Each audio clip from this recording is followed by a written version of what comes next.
Guys, আজকের আমরা চলে আসি রূপমারি শিশু উদ্যান পার্ক। কারণ এই গরমে মুক্ত বাতাস খেতে গেলে আসতে হবে শিশু উদ্যান পার্কে।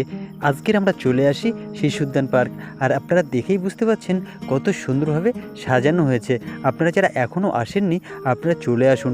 এখানে বাচ্চাদের বিভিন্ন রকম খেলার জিনিস আছে, আর এই পার্কটা নদীর পাড়ে, নদীর মুক্ত হাওয়া।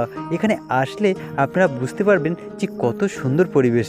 আমার তো এসে মন, সত্যি কথা বলতে, এই জায়গাটা ভালো হয়ে যায়। তাই আমরা প্রায় কিন্তু এই জায়গাটাতে আসি, আর আপনারা আসলে দেখতে পাবেন খুব সুন্দর পরিবেশ। আর এই পরিবেশের মধ্যে অ্যাকচুয়ালি আপনাদের ভালো লাগবে। আপনারা অবশ্যই আসবেন এই শিশু উদ্যান পার্কে। আর এই পার্কটা কিন্তু একদম রূপমারি বাজারে। তো এখান থেকে আপনারা বিভিন্ন রকম জিনিস কিনে এনে এখানে বসে বসে খেতে পারেন, আর সুন্দর আপনাদের টাইমটা এখানে কাটাতে পারেন। আপনারা অবশ্যই আসবেন। আর আজকের ভিডিওটা কেমন হয়েছে আমাকে কমেন্টে জানাতে ভুলবেন না।